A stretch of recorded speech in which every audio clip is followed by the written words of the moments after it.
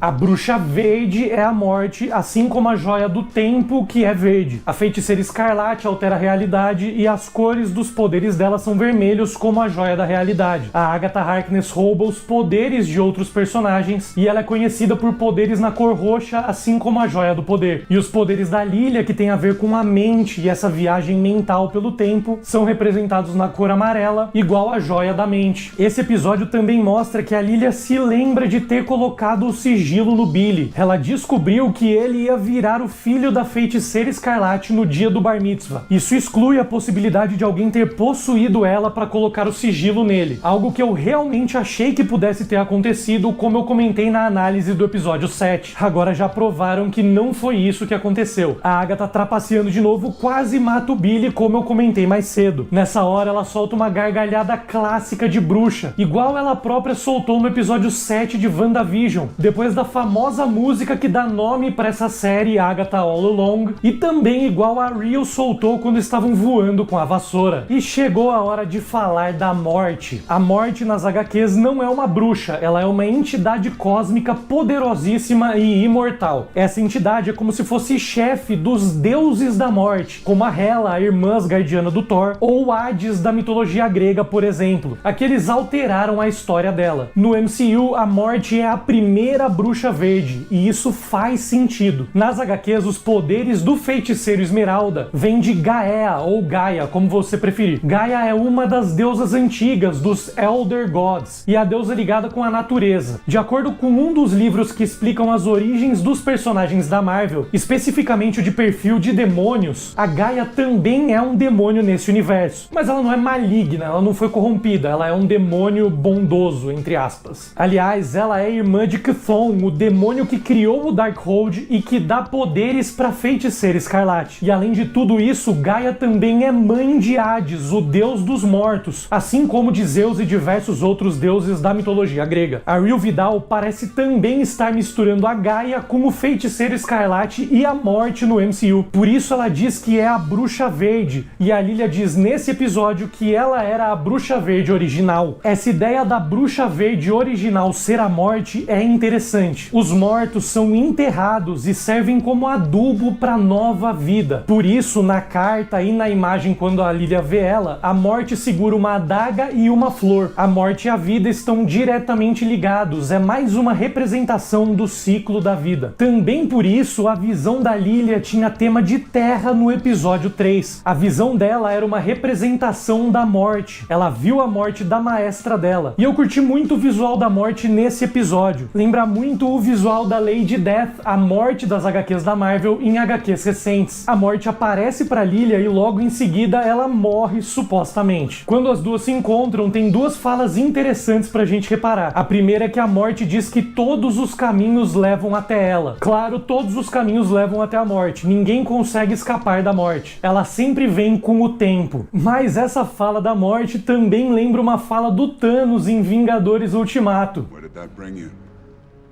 Back to me. In the end, all roads lead to me.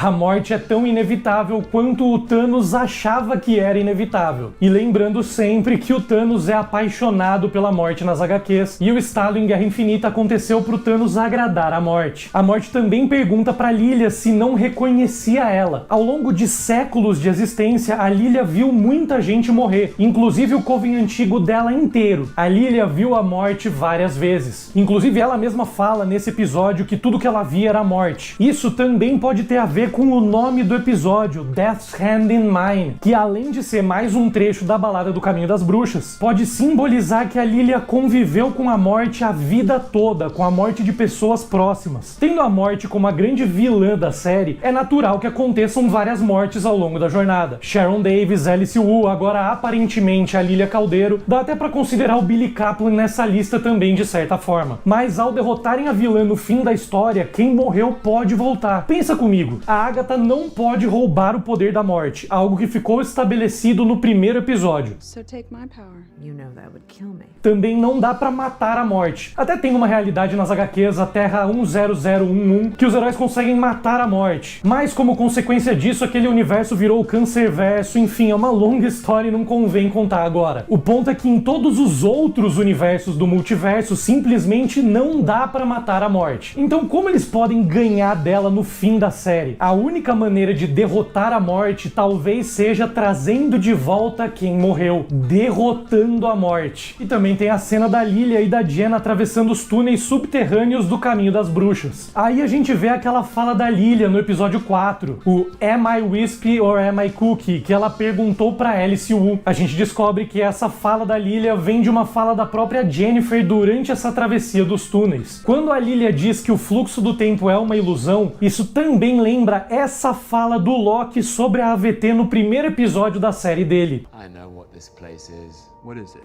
It's an illusion.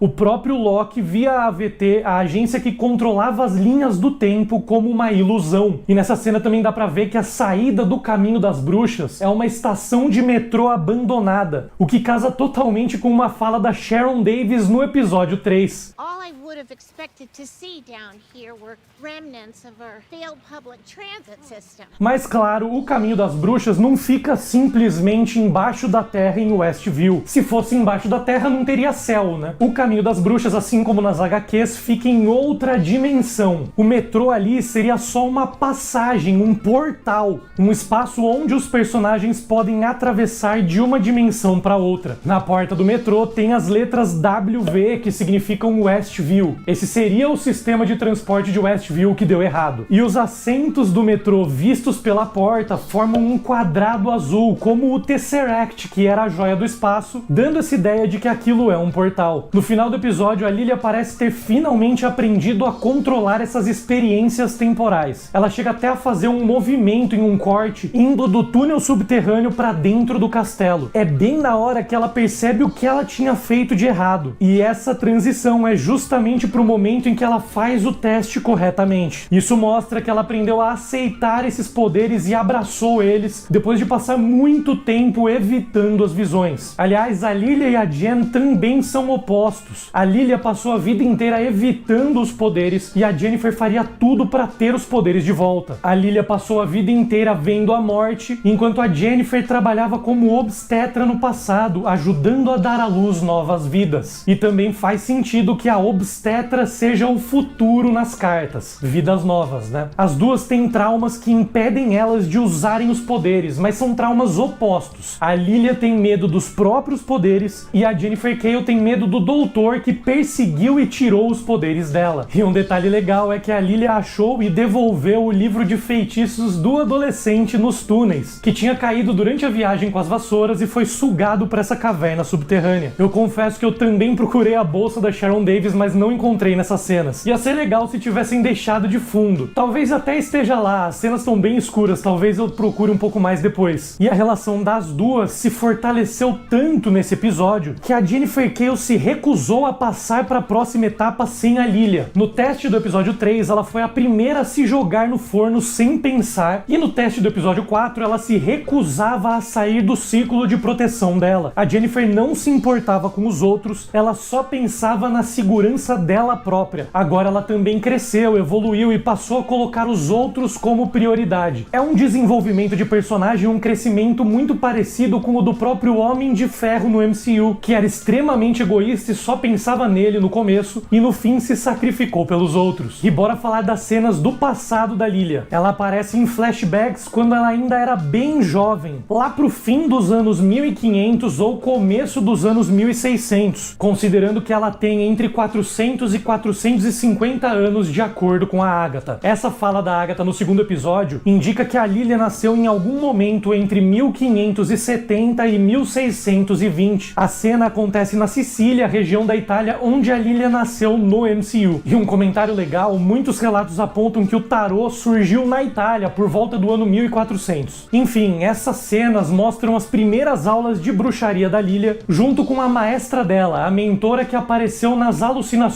do episódio 3. Como eu comentei na análise daquele episódio, a maestra da Lilia estava com uma aparência muito doente e também apareceu uma representação da morte atrás dela. No vídeo sobre o episódio 3, eu mencionei que as alucinações provavelmente indicavam que essa mentora dela teria morrido em 1630 durante uma epidemia gigantesca que rolou na Itália naquele ano. O episódio 7 praticamente confirma isso, quando a Lilia diz que todo o coven antigo dela morreu por conta de uma febre. A mesa onde as duas se reúnem tem o formato de um hexágono, assim como o Rex que a Wanda criou em Westview em WandaVision. E nesse episódio também descobrimos que a fala da Lilia no fim do episódio 5 era, na verdade, ela replicando algo que a própria maestra disse pra ela no passado. Death comes for us all.